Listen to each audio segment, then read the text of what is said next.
할렐루야.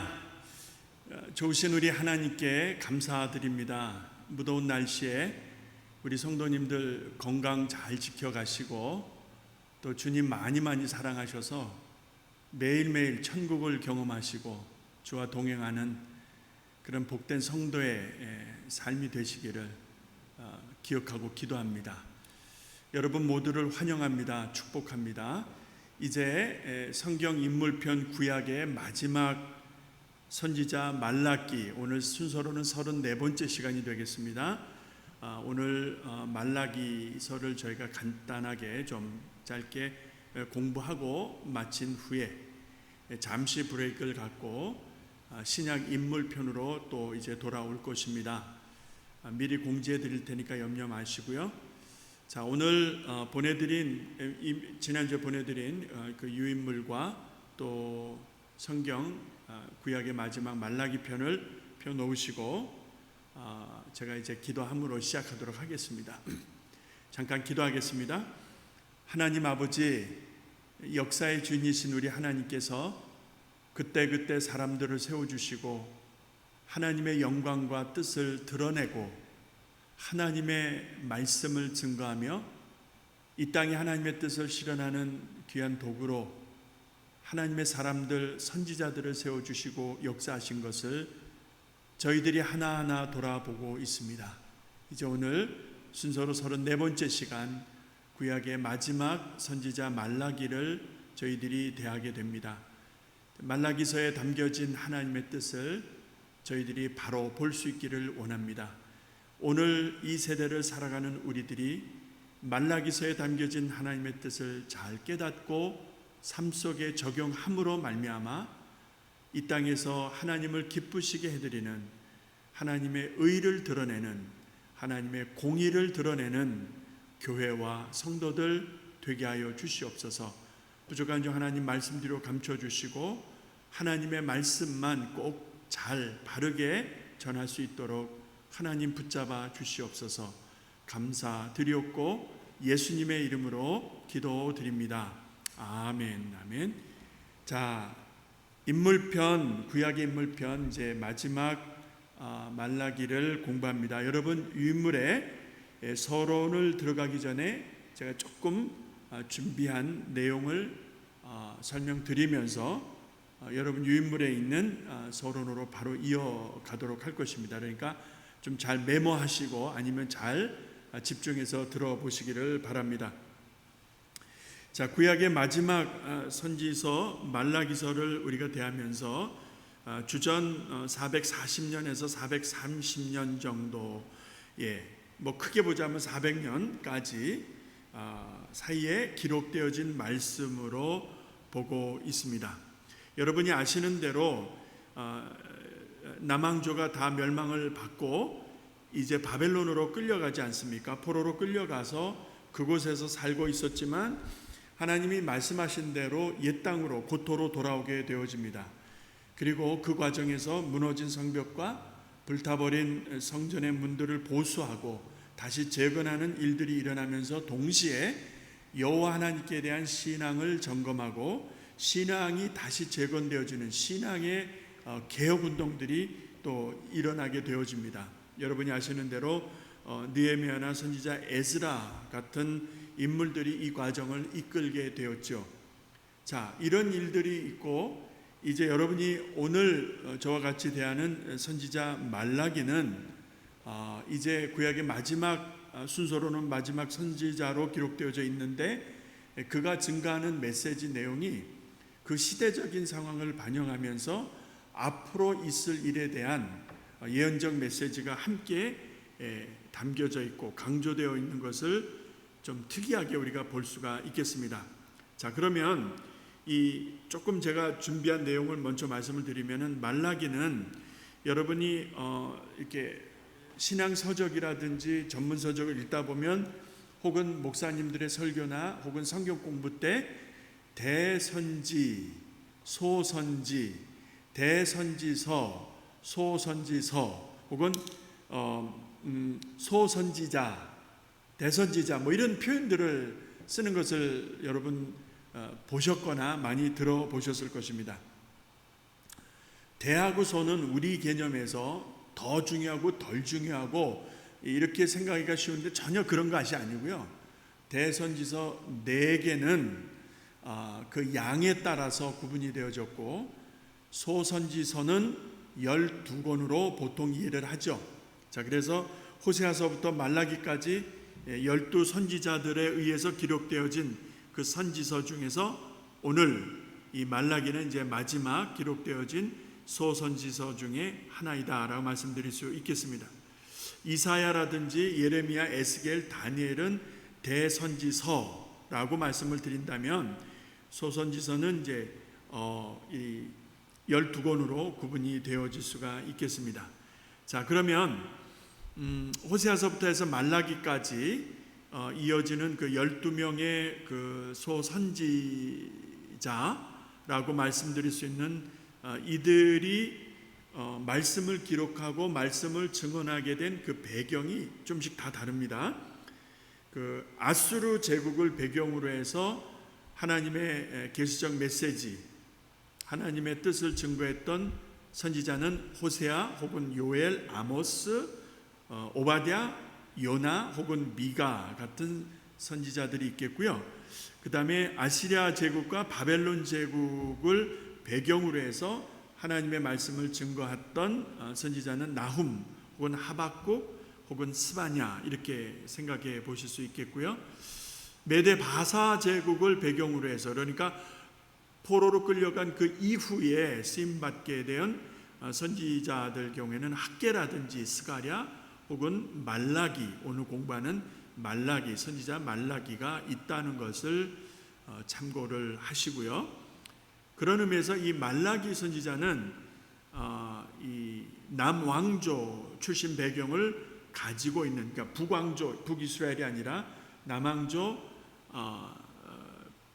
그 왕국을 배경으로 한 선지자 중에 한 사람이었는데, 여러분 이 사울, 다윗, 솔로몬으로 이어지는 왕정 시대를 기억하시죠? 그러니까 사사 시대가 끝이 나고 왕정 시대가 도래해서 새 왕이 이스라엘을 이끌게 되었지만, 솔로몬이 사후에 이제 북왕조, 남왕조로 분열 왕국 시대를 맞이하지 않습니까? 자, 그때를 보통 이제 기원전 930년으로 보고 있습니다.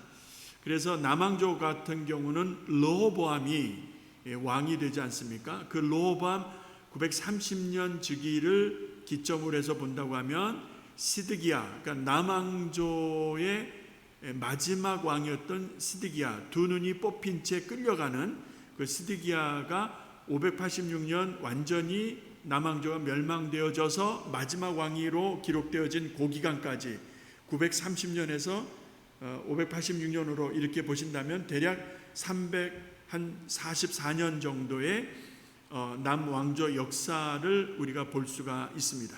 자, 이 기간 동안의 배경으로 한다면 말라기는 마지막 선지자라, 이렇게 말씀을 다시 한번 강조해 드립니다. 북왕조 경우는 930년에 이제 분열왕국을 맞이해서 여러분이 아신 대로 721년 아수르에 의해서 멸망을 당하니 그 기간이 약 200여 년이다, 이렇게 보시게 되면 200여 년 지속되어진 북왕조와 340여 년 진행되어진 남왕조의 역사를 우리가 비교해 보면서 이 말라기 선지자는 마지막 선지자로서 남왕조 출신의 배경을 가지고 있었다. 자, 그가 증거했던 메시지 중에서 다음과 같은 세 가지 내용으로 그 핵심을 정리할 수가 있겠는데, 물론 여러 가지 말씀들이 있지만 말라기가 하나님의 말씀을 대언하는 그 과정에서 강조된 세 가지는, 첫 번째가 하나님께로 돌이키라는 것이었습니다. 자, 백성들에게 경건한 신앙생활을 강조하면서 여호와 하나님께로 돌이킬 것을 강조했고요. 자, 여기서 백성들이 경건한 신앙생활을 해야 된다라고 하는 면에서는 재물에 대한 정직성을 또 강조하는 것을 우리가 볼 수 있습니다. 두 번째는 불법과 부정이 난무합니다. 자, 포로로 끌려가기 이전에 남왕조, 북왕조의 모습이 어땠습니까? 여러분, 그 많은 왕들 중에 선한 왕, 선정을 베풀었던 왕은 남왕조의 4명 정도로 요약할 수가 있겠고요. 선했다 악했다 이렇게 했던 왕이 몇 사람 있고요. 나머지는 그냥 다 악했어요. 너무 악했다 이 말입니다. 그러니까 보세요. 사사시대 끝자락에서 왕을 달라 했잖아요. 이스라엘 백성들이. 하나님이 노하시고 하나님 직접 통치하시지 왜 왕을 허락하셨을까? 그래서 사울부터 시작해가지고 남왕조 시드기야가 두 눈이 뽑히고 끌려가기까지의 이 전 과정을 들여다보면 누가 하나님 앞에서 올곧은 마음으로 나라와 백성을 이끌었습니까? 어느 왕이 한 4명, 남왕조에서 4명 정도를 빼고 나면 여러분 전체가 다 그러니까 거의 90%가 하나님 앞에서 악했고요. 백성들에게 사악했고요. 우상을 가까이 했고요. 하나님의 말씀을 우습게 여겼고요. 여러분 이러한 난리가 이스라엘 역사를 계속 더럽혔잖아요. 하나님이 왜 이런 것을 아셨음에도 불구하고 허락하셨을까? 저는 이런 생각을 좀 말씀드리고 이제 본론으로 들어가겠는데요. 아마도 진정한 왕은 하나님뿐이다라는 것이죠. 우리의 왕은 여호와 하나님뿐이다라는 사실을 역사 속에서 우리가 깨닫게 되는 것이고, 역사 속에서 왕 노릇을 했던 많은 왕들과 그 왕조의 모습들을 우리가 역사적으로 이렇게 살펴보면서 참으로 인간의 부패함과 그 권위, 권세의 한계, 화무시미롱이라고 했잖아요. 아무리 잘한다 할지라도, 아무리 권세가 있고 화려한다 할지라도 여러분 그 권세가 얼마나 오래 가던가요? 얼마나 올곧은 심정으로 하나님을 사랑하고 나라와 민족을 바르게 이끌었던가요? 아니잖아요. 그러니까 역사적 교훈에서 우리가 깨닫는 것은 왕은 하나님 한 분뿐이다라는 사실입니다. 자, 이런 사실을 우리가 깨닫게 되어지는 것이고, 자, 핵심 메시지 세 번째, 선지자 말라기를 통해서 강조되어진 세 가지 중에 마지막 세 번째가 장차 오실 메시아, 장차 임하실 메시아에 대한 그 강조가 있었다는 것을 우리가 눈여겨볼 필요가 있겠습니다. 자, 백성들이 여호와께로 돌아올 것이며, 그러니까 하나님 앞에서 참 정직해야 된다는 경건한 신앙생활, 그 다음에 두 번째가 불법 부정에 대해서 하나님의 의의를 강조했다는 것, 그 다음에 세 번째가 장차 임하실 메시아에 대한 예언이 담겨져 있다는 것을 볼 수가 있습니다. 자, 본론으로 들어가기 전에 여기서 우리가 하나 더 짚고 가겠습니다. 좀 메모를 하시면 좋겠어요.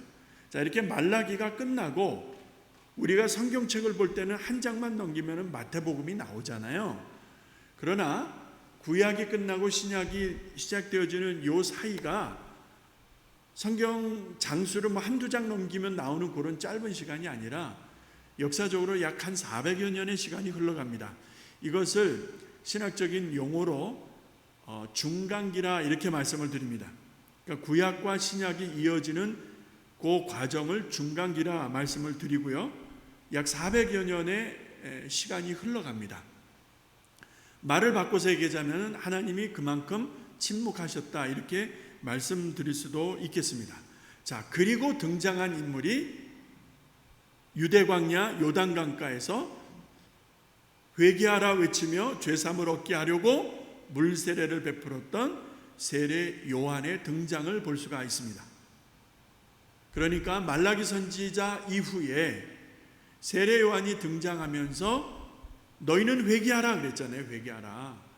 내 뒤에 오시는 이는 나보다 너무나 크신 분이라서 내가 감당할 수가 없는데 그분이 오시니까 준비하라, 회개하라 외치는 거예요. 그러면서 그 회개의 증거로 물세례를 베푸는 그 역사적 사건이 등장을 하는데, 그런 의미에서 세례 요한이 구약의 마지막 인물이다 이렇게 봐도 될 것 같아요. 그리고 그의 외침과 그 길을 준비하는 과정을 통해서 예수께서 그 앞에 나와 세례를 받지 않습니까? 그리고 공생애가 시작되어지는 그리스도이신 예수. 자, 이렇게 중간을 여러분이 이렇게 생각으로 좀 이어가셔야 돼요. 그리고 이제 잠시 브레이크를 가진 다음에 신약 인물편으로 들어올 때 그 중간에 언제고 기회가 되면 이 중간에 어떤 일이 있었는지를 우리가 한번 또 공부해 볼 필요가 있겠습니다만, 어쨌든 말라기 선지 이후 세례 요한이 등장하는 이 과정의 중간기라 400여 년의 세월이 흘렀다. 그리고 예수님이 등장하는 그 길에 세례 요한이 그 길을 예비하였다. 광야의 외치는 자의 소리였다. 그런 의미에서 세례 요한은 구약의 마지막 하나님의 사람이었던 것으로 보아도 괜찮겠다라는 말씀을 드려보는 것입니다. 자, 중간기라고 하는 단어를 여러분 기억해 주시면 좋겠습니다.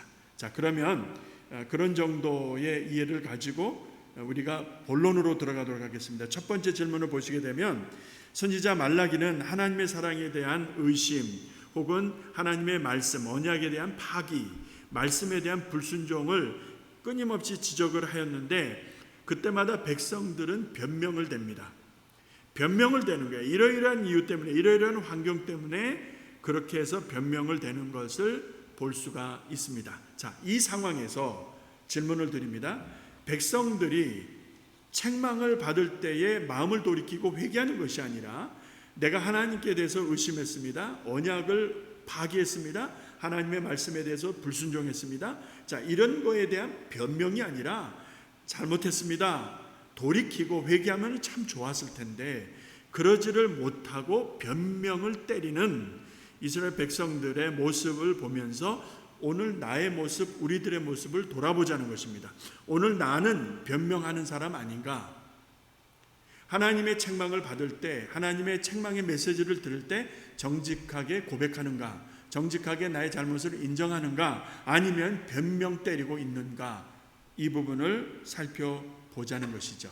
그래서 몇 가지 성경 구절을 여러분 교재, 유인물에 써드렸습니다. 제가 읽어 내려가면서 강조를 할 테니까 눈으로 따라오시기 바랍니다. 먼저 말라기 1장 2절에 보면, 여호와께서 가라사대 내가 너희를 사랑하였노라 하나 너희는 이르기를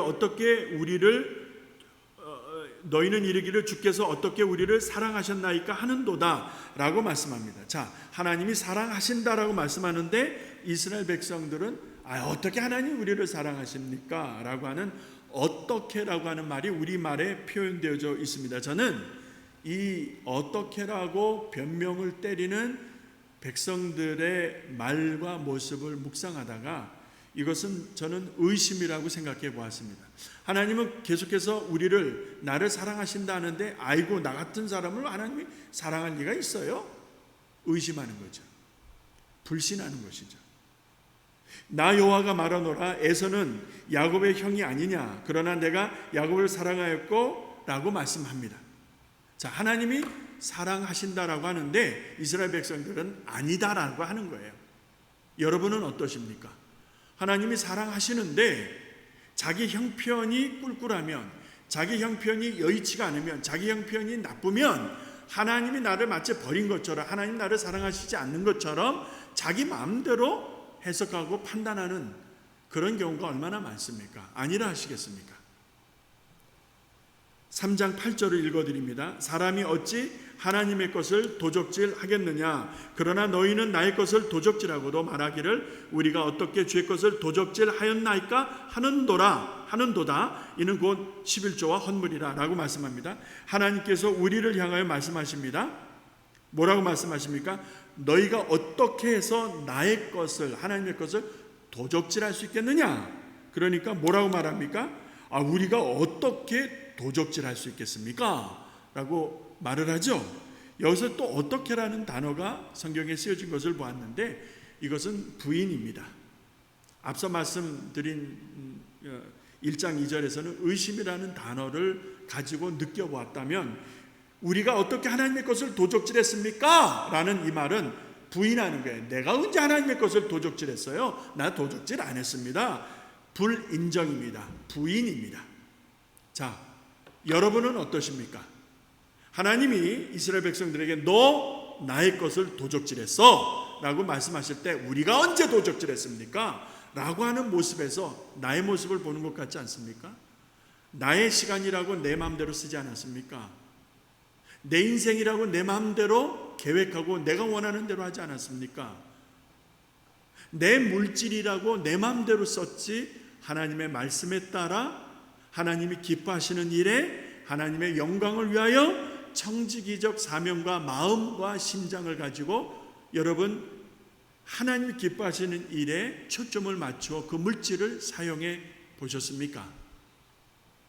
우리가 언제 하나님의 것을 도적질했습니까? 우리가 어떻게 하나님의 것을 도적질할 수 있겠습니까? 라고 말을 하는 이스라엘 백성들의 마음에는 하나님의 것을 도적질하고도 도적질하지 않았다라고 부인, 불인정하고 있는 것입니다. 오늘 우리가 얼마나 다를까요? 우리가 물질과 예물과 교회를 섬기는 일에 있어서도 내 마음대로 했다면 여러분 정말 하나님이 받으실 만한 것인가? 내 뜻대로 했다면 그것이 하나님이 인정하시는 물질이고 예물이고 충성이라 할 수 있겠는가? 그렇지 않다면 우리는 도적질한 거예요. 우리도 도적질한 거예요. 길을 지나가는 멋진 남자를 보고 길을 지나가는 아름다운 여인을 보고 딴 생각, 더러운 생각을 품었다면 예수님 말씀에 이미 간음했다라고 하시지 않았습니까? 여러분 간음하지 않았다라고 고집 부리실래요? 우리가 많은 경우에 있어서 하지 않았다라고 말을 하지만 진심으로는 그 중심에서는 이미 범했어요. 말로든 마음으로든 생각으로든 행위로든 이미 범했다 이 말입니다. 그러면 우리도 범죄한 거예요. 이스라엘 백성과 왜 다르겠습니까? 여러분 하나님의 것을 도적질했다면 빨리 돌려놓으셔야 됩니다. 하나님의 것을 도적질하고도 도적질하지 않았다라고 한다면 그 뒷감당 어떻게 하실랍니까? 시간도 물질도 나의 자녀도 나의 배우자도 내 남은 인생도 그 소유주는 하나님이십니다. 잘 판단하시기 바랍니다. 1장 6절에 보니까 내 이름을 멸시하는 제사장들아 나 만군의 여호와가 너에게 이르기를 아들은 그 아비를 종은 그 주인을 공경하나니 내가 아비일진데 나를 공경함이 어디 있느냐 내가 주인일진데 나를 두려움이 어디 있느냐 라고 주님이 말씀하십니다. 종은 주인을 공경하고 아들은 아비를 공경하고 당연한 것 아니겠습니까? 그런데 내가 아비일진데 내가 하나님이 이스라엘 백성들에게 아버지일진데 주인일진데 너희가 언제 나를 두려워하였느냐 너희가 언제 나를 공경하였더냐 하나님이 말씀하시니 이스라엘 백성들이 뭐라 말하고 있습니까? 우리가 어떻게 주의 이름을 멸시하였나이까? 언제 우리가 주님을 멸시했습니까? 그렇게 말씀하시면 안 되죠. 곤란하죠. 우리는 그런 적 없습니다. 이것은 어떤 의미로 느껴지는가? 거짓입니다. 1장 2절에서는 의심, 3장 8절에서는 부인, 불인정, 지금 말씀드리는 1장 6절에서는 우리가 언제 주님의 이름을 더럽혔습니까? 더럽히지 않았다는 것이죠. 이 말은 거짓말입니다. 더럽혔습니다. 우상을 숭배하고 불법과 불의를 조장하고 사악했고 편견과 선입견을 가지고 얼마나 부정했습니까? 자, 그래 놓고서는 우리가 언제 주님의 이름을 더럽혔습니까? 이렇게 반문하는 거예요. 이렇게 고집, 어거지를 부린다 그러죠. 이것은 거짓말하는 것입니다. 거짓말은 사단에게 속한 것입니다. 이스라엘 백성들이 포로로 끌려갔다가 돌아온 이후에도 이 모양이었어요. 참 하나님 얼마나 답답하셨을까? 여러분은 혹시 하나님의 것을 더럽히고 있지는 않습니까? 하나님을 정말 공경합니까? 하나님의 이름을 거룩히 여기고 있습니까? 만약 그렇지 않다면 여러분이나 제가 하나님을 더럽히고 있는 것입니다. 하나님을 멸시하고 있는 것입니다. 이스라엘 백성과 다를 바 없다 이 말입니다. 여러분, 우리가 언제까지 변명할 것입니까? 정직하게 인정하면 좋겠는데 1장 7절에 보시게 되면은요, 너희가 더러운 떡을 나의 제단에 드리고도 우리가 어떻게 주를 더럽혔나이까 이렇게 말합니다. 여러분, 하나님 앞에 드리는 것은 온전한 것들이어야 되잖아요. 점도 흠도 없는 것, 1년 된 양을 구별해서 드렸던 것은 왜 그랬습니까? 하나님이 온전하신 분이니까, 하나님이 거룩하신 분이니까, 하나님은 죄가 없으신 분이니까, 완전하신 분이니까 하나님 앞에 드릴 때는 온전하고 완전한 것, 깨끗하고 정하고 흠이 없는 것으로 구별하여 드릴 때에 그 예물을 받으시고 그 예물을 준비한 자를 하나님 함께 받으시는 거예요. 그래서 아벨과 아벨의 제사를 받으시는 거예요. 그런데 우리는 드리는 예물과 드리는 자의 마음이 따로따로입니다. 그렇지 않습니까? 여러분, 제단에 더러운 떡을 드렸다고 바쳤다고 하나님이 진단하셨어요. 그럼 더러운 떡이 뭘까요? 땅에 떨어져서 흙이 묻어서 뭐 더럽다 이런 게 아니겠죠. 믿음으로 드리지 않은 거였어요. 하나님을 사랑해서 드리는 것이 아니었어요.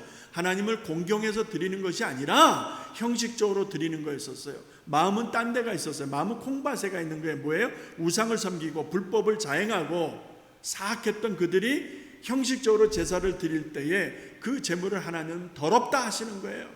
우리가 주일날 예배당에 와서 예배 드릴 때에 마음은 콩밭에가 있고 형제를 미워하고 함부로 말하고 불의와 불법을 자행하고, 그렇다면 여러분, 이 지적을 우리도 받아야 될 것입니다. 안 그렇습니까? 우리도 더러운 떡을 드리는 거예요. 그렇게 와서 예배를 드린 때에 그 예배를 어찌 하나님 받으실 수 있겠습니까? 가슴을 치며 하나님, 내가 죄인입니다. 내가 잘못했습니다. 통해 자복하는 일들이 있을 때 그 인생이 아무리 깨어지고 망가진 인생이라 할지라도 하나님 받으시잖아요. 그것이 하나님 기뻐하시는 산제사인데, 여러분, 핵심적인 것을 놓치고 있습니다. 우리는 더러운 것을 하나님 앞에 드리는 거예요. 냄새나는 것을 드리는 거예요. 여러분, 그렇지 않습니까? 여러분, 그런 것을 혹 드리고 계신 것은 아닙니까? 3장 7절에 보니까 만군의 여호와가 이르노라, 너희 열조의 날로부터 너희가 나의 규례를 떠나 지키지 아니하였도다. 그런즉 내게로 돌아오라. 그리하면 나도 너희에게로 돌아가리라. 자, 하나님 뭐라 말씀하십니까? 너희가 나의 규례, 말씀을 지키지 않았다는 것입니다. 그래서 내게로 돌아올 것이야. 내게로 돌아와야 된다. 하나님이 말씀하시고 있어요. 그런데 이스라엘 백성들이 뭐라고 합니까? 하나님, 이제 돌아갑니다. 잘못했습니다. 하면 되는데 우리가 어떻게 하여야 돌아가리까? 이 무슨 말씀입니까? 저는 여기서 비웃음을 느낄 수 있었습니다. 하나님, 우리가 어떻게 하면 돌아갈 수 있죠? 이런 태도예요. 돌아오시라고 하는데 오케이 좋아요. 그래, 돌아갈게요. 그럼 어떻게 하면 되겠습니까? 이런 태도다 이 말입니다. 하나님께서 뭐라 말씀하시는 게, 너희가 내 규례를 떠났다, 내 말씀을 떠났다, 내게로 돌아오라. 이거는 인격적 관계예요. 하나님을 인격적으로 대하고 하나님과의 인격적 관계에서 방향을 돌이키는 것을 말하는데, 이거예요. 바로 돌아가요? 그래, 돌아갈게요. 그럼 어떻게 하면 돌아가는 거예요? 이렇게 마음과 태도를 갖는 거예요. 얼마나 교만합니까? 우리 중에 이런 분은 안 계신지 모르겠어요. 2장 7절에 보니까 너희가 말로 여호와를 괴로우시게 하고도 이르기를 우리가 어떻게 여호와를 괴로우시게 하였나 하는도다 라고 되어 있습니다. 자, 이스라엘 백성들이 말로 하나님을 욕보이고 괴롭히면서도 지적을 받으니까 우리가 언제 그랬습니까? 이런 태도예요. 이것도 부인과 거짓입니다. 거짓말하고 있는 거예요. 저들이 얼마나 악했으면, 저들이 말하는 것, 저들이 행동하는 게 얼마나 악했으면 하나님께서 괴로우시다라는 단어를 쓰셨을까요? 하나님이 괴로우시다라는 게 너무나 괴로운 거예요. 그런데 이스라엘 백성들은 정작 우리가 어떻게 하나님을 괴롭게 할 수 있었습니까? 이 말은 그런 적 없습니다. 우리가 어떻게 하나님을 함부로 할 수 있었겠어요? 우리는 그러지 않았습니다. 결단코 그런 일 없었습니다. 라고 완전히 부인하는 것입니다. 얼마나 교만합니까? 여러분에게 하나님은 얼마나 소중하십니까? 우리들의 삶의 구석구석이, 우리들의 삶의 그 내용들이 다 하나님의 영광과 관련이 있는데, 내가 살아가는 삶의 모습들이 하나님의 영광과 관련이 있는데, 여러분 어떻게 하실랍니까? 어떤 거는 내 마음대로 해도 되고, 어떤 거는 하나님 뜻에 맞춰서 한다고 그러고, 여러분 그렇게 구분해서 우리가 할 수 있는 게 얼마나 있을까요? 전부가 다 하나님의 것입니다. 우리가 하나님의 영광을 위해서 살아간다는 것은 내가 나면서부터 하나님 나라에 입성할 때까지 전 생애를 통해서 이루어지는 라이프 타임입니다. 모든 말과 모든 행위와 모든 생각과 모든 삶의 관계가 다 하나님의 영광과 관련이 되어져 있는 것입니다. 어느 것 하나 빼놓을 수가 없는 것입니다. 여러분이 생각으로 범죄하고 입으로 범죄하면서 행동으로는 범죄하지 않았다라고 말하면 그 말이 옳겠습니까? 지금 첫 번째 질문에서 우리가 결론 내릴 수 있는 것은 이스라엘이 부인과 거짓, 불인정으로 일관하고 있다는 것입니다. 인정하지 않는 거예요. 하나님이 지적을 해도 인정하지 않는 거예요. 오늘 우리의 모습과 얼마나 다릅니까? 오늘 내가 이런 이스라엘 백성들의 모습과 얼마나 다를지 여러분 정직하게 돌아보실 수 있기 바랍니다. 내가 지적을 받으면 변명하기가 10이면 9인 것 같아요. 아, 그래요? 미안합니다. 아, 그랬군요. 나는 그런 의도는 아니었는데 그렇다면 죄송합니다. 불편을 드렸다면 미안합니다. 그냥 인정하고 하면은 참 좋을 텐데 아니라는 거예요. 인정하지 않는 거예요. 네. 그러다 보니까 내 마음도 지옥이고 상대방도 지옥이에요. 우리는 예수를 믿는다 하지만 지옥을 사는 것 같아요. 여러분, 천국을 사시기를 주의 이름으로 축원합니다. 날마다 주와 동행하시며 주님과 함께하는 성도의 삶이 되시기를 주의 이름으로 축복합니다. 두 번째입니다.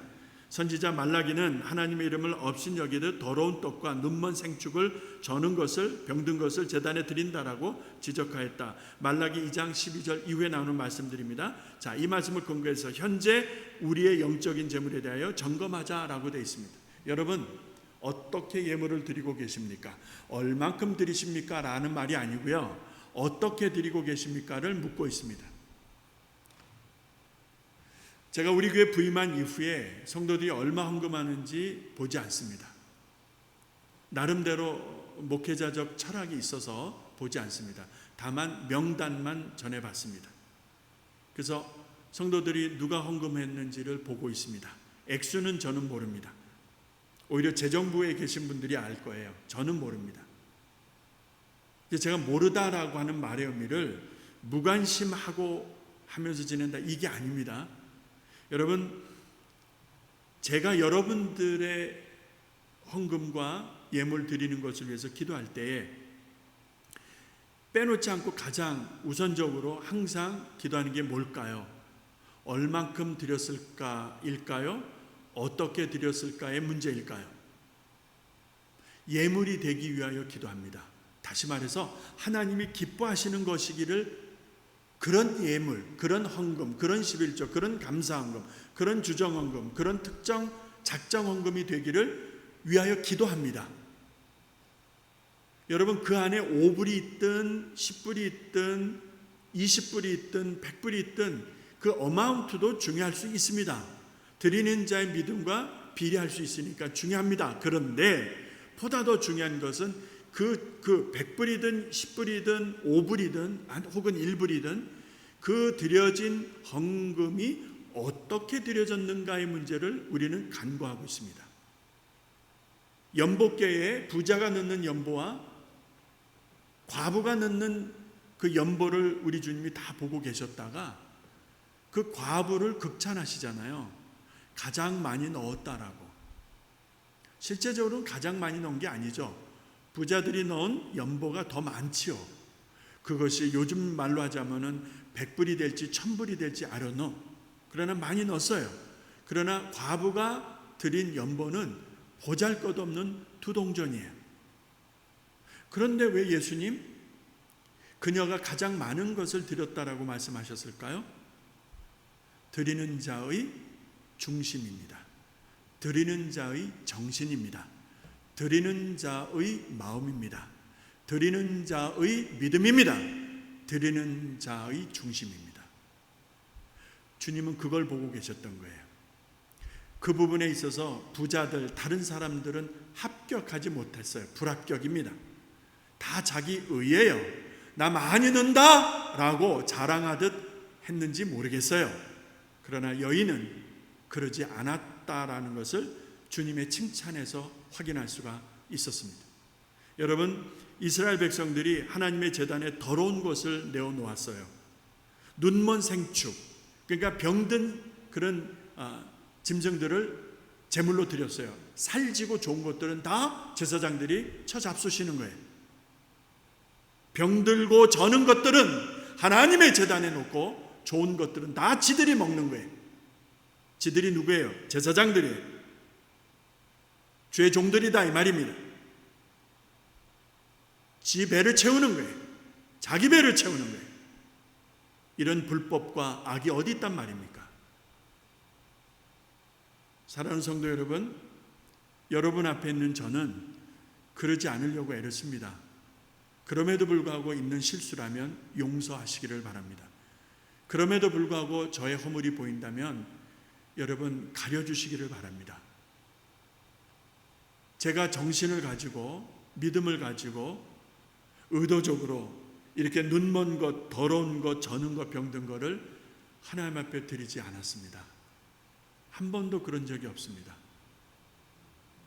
사랑하는 성도 여러분, 저만 이 문제를 가지고 고민해야 되겠습니까? 여러분은 어떠십니까?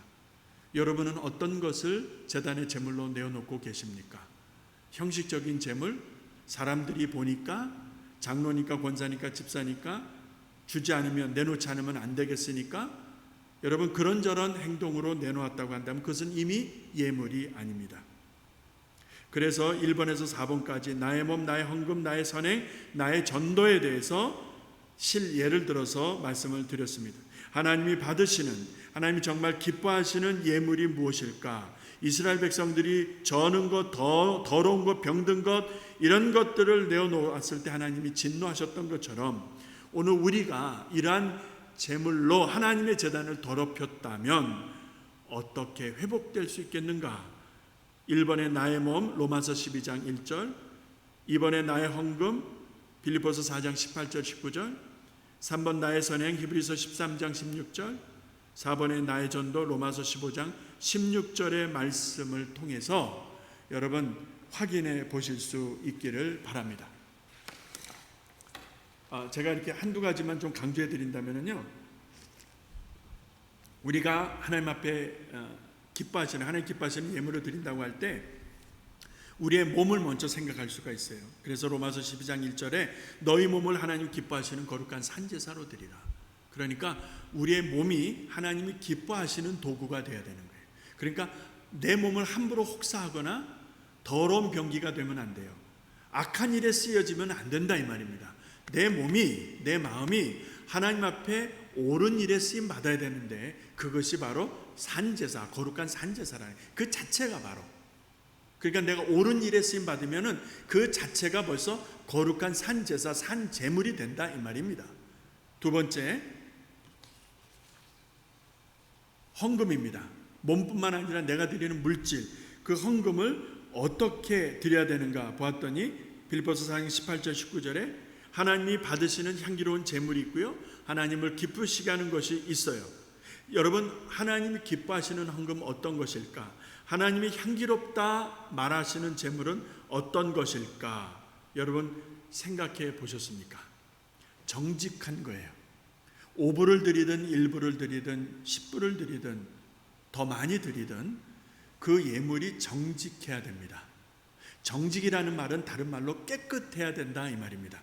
거기에 다른 이물질이 들어가면 안 돼. 거기에 인간적인 계산, 인간적인 어떤 욕심, 인간적인 어떤 염려, 내가 이렇게 해야 되는데 오늘은 10불만 내자, 오늘은 5불만 내자, 오늘은 1불만 내자. 여러분 그럴 수 있어요. 그러나 그 예물에 하나님 앞에 드리는 순수한 믿음, 내가 하나님께 드리고자 하는 사랑, 내가 하나님께 드리고자 하는 어떤 헌신, 이런 동기에 맞게 드려질 수 있다면 그 어마운트가 높든 낮든 많든 적든 하나님 받으신다 이 말입니다. 그런데 우리가 그런 마음도 없지만 헌금을 드리는 액수에서도 계산을 하는 거예요. 그렇지 않습니까? 여러분, 5불이나 1불이 나쁘다는 게 아닙니다. 그러니까 5불이나 1불을 드리면서 헌금을 했다라고 하는 거예요. 그럼 5불에 담겨진 그 사람의 마음이 온전한 마음이었을까요? 1불을 드릴 때 하나님 앞에 드리는 온전한 마음이 그 1불과 함께 가는 것이라면 괜찮아요. 그러면 1불 아니라 못 드렸어도 하나님은 그 마음을 받으시니까 괜찮아요. 그런데 1불을 드릴 때 그 1불을 드리는 그 사람의 마음이 1불보다 못한 악한 마음이라면, 1불보다 못한 게으른 마음이라면, 1불보다 못한 더러운 마음이라면 그 예물은 헛것이 되는 것입니다. 하나님이 안 받으신다는 거예요. 사랑하는 성도 여러분, 헌금을 드릴 때 똑바로 드리세요. 정직하게 깨끗하게 구별하시기를 바랍니다. 세 번째, 선행입니다. 선행이 하나님이 받으실 만한 예물이래요. 향기로운 제물이래요. 그러니까 나의 행동을 보신다는 거예요. 내가 어떤 행위로 어떤 일을 해서 사람들에게 어떤 유익함을 주는지 하나님이 다 보신다는 거예요. 그리고 그것을 예물처럼 받으신다는 거예요. 그러니까 교회당에 와서 주일날 예배 드릴 때 헌금 봉투 넣는 것만 예물이 아니라 월요일부터 토요일까지 내가 세상에서 살면서 나의 행위로 선한 일을 하고 어려운 이웃을 돌아보고 불쌍한 사람들을 불쌍히 여기고 하나님이 기뻐하시는 일에 내 선한 행위가 쓰여진다면 그것이 주일날 헌금 봉투 드리는 것처럼 하나님 앞에 온전히 드려진다 이 말이에요. 나의 몸도 나의 헌금도 그리고 나의 선한 행위도 하나님 받으시는 예물이다 이 말입니다. 마지막 전도입니다. 네 번째, 로마서 15장 16절 잘 들어보세요. 이 은혜는 곧 나로 이방인을 인하여 그리스도 예수의 일꾼이 되어 하나님의 복음의 제사장 직무를 하게 하사 이방인을 제물로 드리는 그것이 성령 안에서 거룩하게 되어 받으심즉 하게 하려 하심이라 라는 말씀이 있습니다. 자, 이 말에서 사도 바울이 강조하고 있는 게 뭡니까? 내가 제사장적 직무를 하나님 앞에서 복음의 제사장적 직무를 가지고 있는 그 직임을 가지고 있는 것을 강조하는 것을 볼 수가 있습니다. 여러분, 어떤 직임을 가지고 있습니까? 나 집사인데요, 나 구역장인데요, 나 장로인데요, 나 권사인데요, 나 목사인데요, 나 성가대 지휘자, 찬양대 지휘자인데요, 반주자인데요, 혹은 뭐 구역장인데요, 뭐 어느 성교 회장인데요. 우리는 다 이런 것들을 이야기합니다. 그런 거 말고요. 영혼 구원에 대한 나의 직임은 뭐냐는 거예요. 여러분과 저는 전도자예요, 전도자. 근데 이 직임을 감당하고 있느냐는 거예요. 우리 교회가 주일마다 중부시장이나 혹은 한인들이 많이 모이는 그런 공공장소에 나가서 얼마나 주님을 전하려고 하고 있는지, 목사가 시켜서, 장로님들이 시켜서, 누가 시켜서 하지 못해서 억지로 마지 못해서 이렇게 나간다고 하면 그 자체가 의미가 없지만, 여러분 그렇게 해서라도 억지로 나간다면 참 좋겠는데, 여러분 얼마나 전도에 관심이 있으십니까? 얼마나 영혼 구원에 대한 관심이 있으십니까? 목회자로 하나님 앞에 참 죄송하고요, 성도들을 대하는 목회자로서 정말 안타까운 마음입니다. 여러분, 전도는요, 하나님 받으실 향기로운 제물이라고 합니다.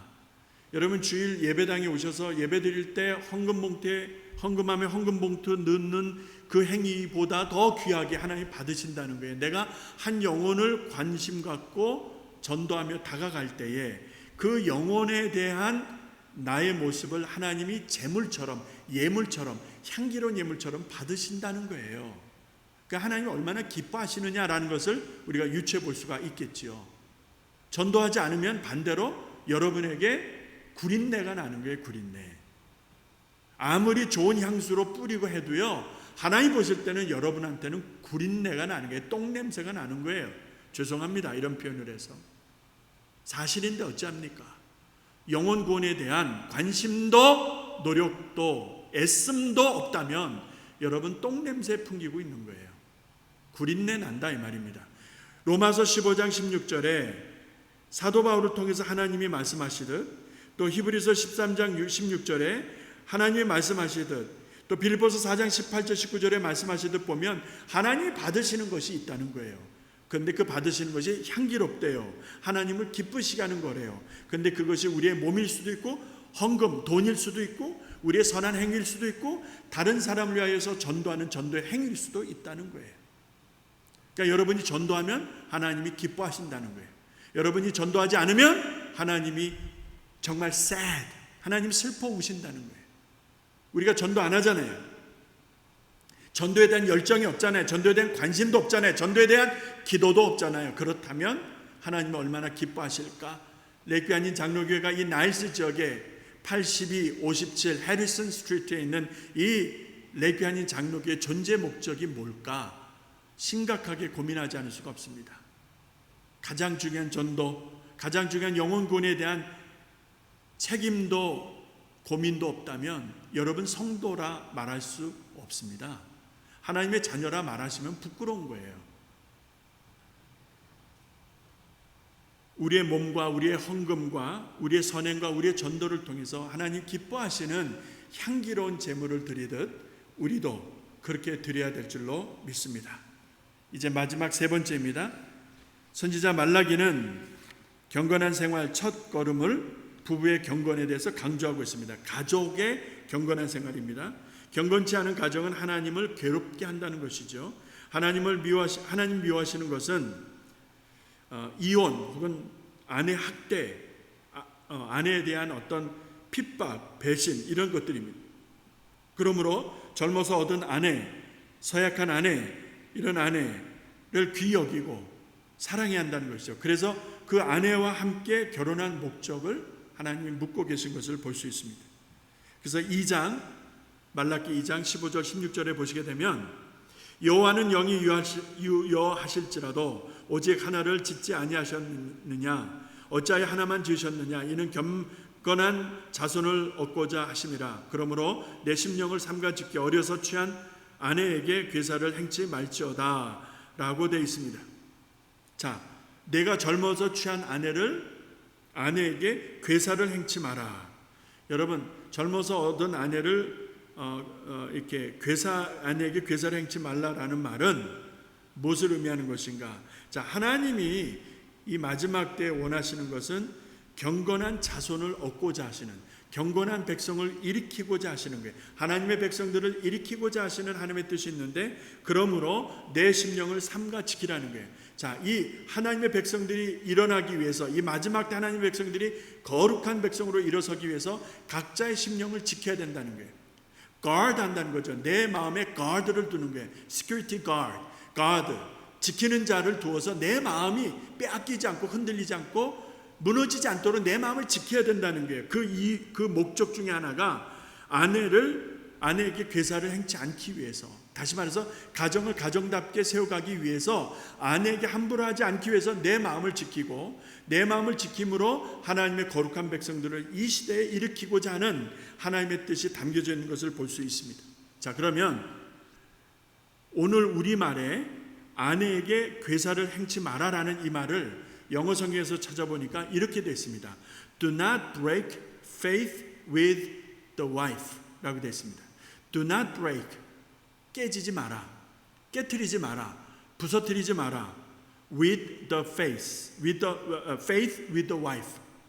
그러니까 do not break faith, 믿음을 부서뜨리지 마라. 근데 어떤 믿음이냐면 with the wife, 아내와 함께 약속했던, 아내와 함께하는 그 신의, 아내와 함께하는 믿음, 아내를 향한 사랑, 이것을 브레이크하지 말라라는 거예요.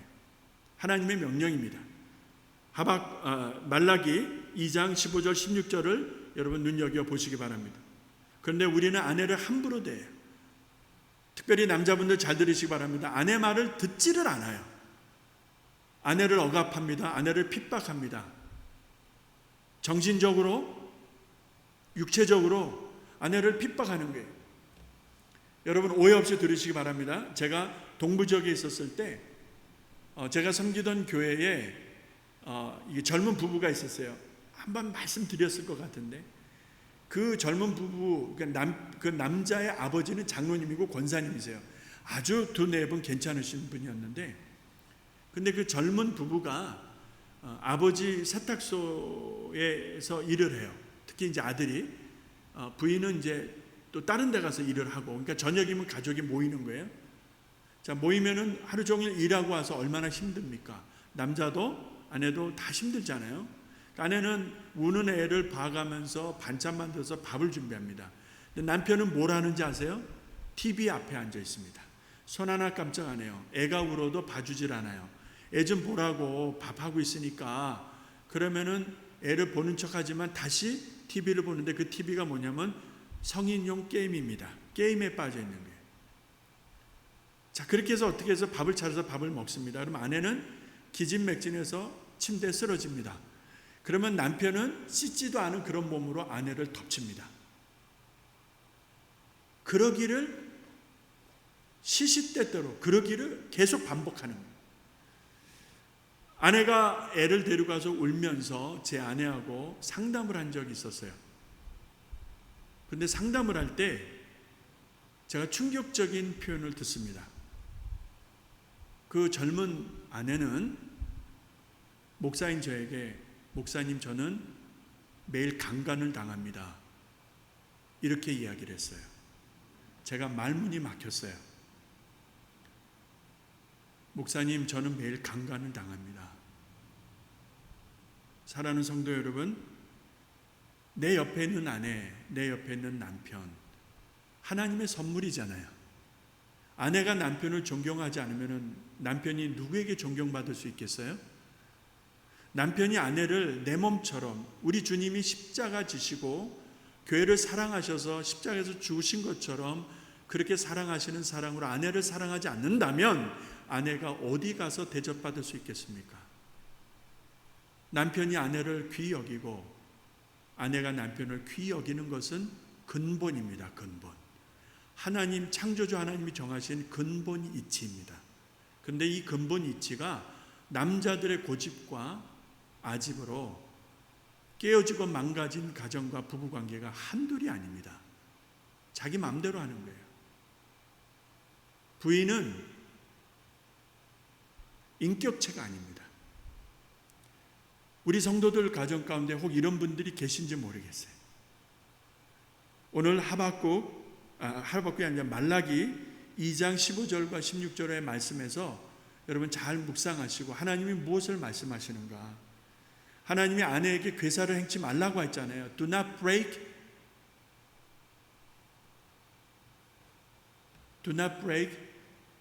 faith with the wife. 아내하고 함께하는 그 신의, 그 믿음 함부로 하지 말라라는 것입니다. 이것이 마지막 선지자 말라기를 통해서 하나님이 주시는 이스라엘 백성들을 향한 마음이셨어요. 오늘 이 시대를 살아가는 여러분과 제가 들어야 될 하늘 음성이라고 믿습니다. 결론입니다. 마지막 때의 경건한 인내가 얼마나 중요한지를 깨닫게 하시는 메시지입니다. 믿음 생활은 그냥 교회 와서 믿습니다. 아멘, 믿습니다. 이래서 믿음 생활이 아니고요. 여러분, 하나님 잘 믿는 믿음 생활은 적어도 세 가지로 구분합니다. 생각의 영역에서 믿음이 있어야 돼요. 두 번째, 물질의 영역에서 믿음이 있어야 돼요. 물질 제대로 드리세요. 많이 드리라는 말 아니잖아요. 똑바로 정직하게 깨끗하게 드리세요. 세 번째, 사회생활 영역에서, 다시 말합니다. 생각의, 마음의 영역에서, 물질의 영역에서, 사회생활 영역에서 내가 믿음 생활해야 되는 거예요. 그렇지 않으면 이것이 온전하게 하나님 앞에 드려질 수가 없고 하나님이 거부하신다 이 말입니다. 이 메시지가 말라기서의 핵심 메시지예요.